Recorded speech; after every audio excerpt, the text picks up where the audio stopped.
मित्रांनो, पन्हाळा पावनखिंडच्या पदभ्रमंतीमध्ये आम्ही करत असताना दुसऱ्या टप्प्यामध्ये ज्यावेळेस आम्ही आता पावनखिंडकडे चाललो आहे, तर मध्येच आम्हाला की नाही बिबट्याचे पायाचे ठसे दिसल्यात. तुम्हाला मी दाखवतो. तर हे आहेत पायाचे ठसे बिबट्याचे आणि पुढच्या बाजूला पण आहेत.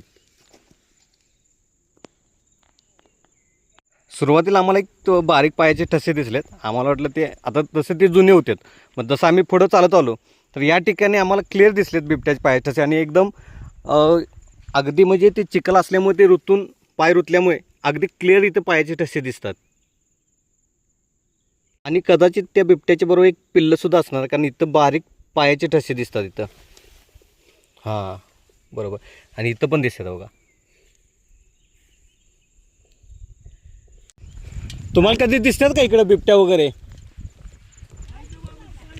हां, आहेत. पिल्लं पण आहेत वाटतं. आता तिथं पायाचे ठसे दिसलेत आम्हाला आणि बारके पिल्ल्याचे पायाचे पण ठसे दिसलेत.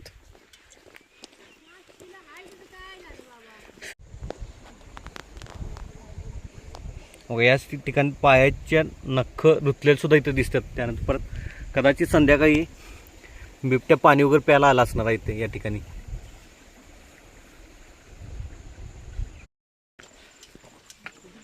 तर मित्रांनो, तुम्हाला कधी पन्हाळा ते पावनखिंड या पदभ्रमंतीमध्ये अशा पायाचे ठसे तुम्हाला कधी दिसले असेल तर नक्की कमेंट करा.